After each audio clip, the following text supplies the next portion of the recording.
السلام علیکم ورحمۃ اللہ وبرکاتہ۔ جو لوگ اللہ کے راستے میں خرچ نہیں کرتے، کنجوسی کرتے ہیں، قرآن نے ان کو فبشرہم بعذاب علیم کے الفاظوں کے ساتھ وعید سنائی ہے۔ اور جو لوگ اللہ کے راستے میں دن رات خرچ کرتے ہیں، قرآن ان کو ان کلمات کے ساتھ تسلی دیتا ہے کہ فلا خوف علیہم ولا ہم یحزنون۔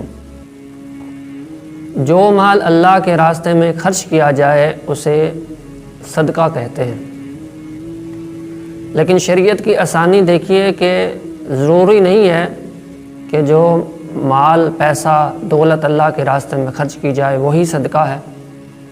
وہ کون سے اعمال ہیں کہ جن کو اپنانے سے مال خرچ کیے بغیر ہی اللہ تبارک و تعالی صدقہ کا ثواب عطا فرما دیتے ہیں۔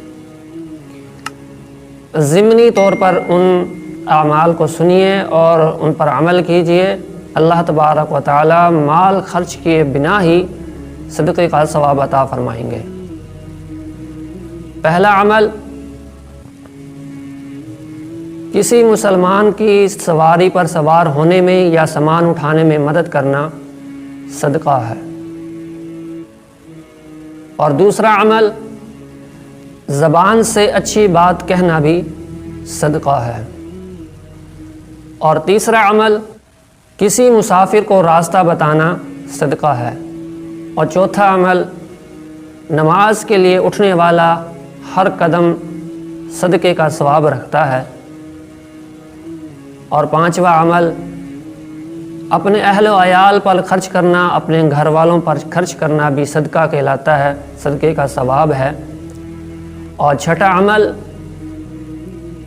نیکی کے کام کرنا اور برائی سے اپنے آپ کو محفوظ رکھنا، یہ بھی ایک صدقہ ہے۔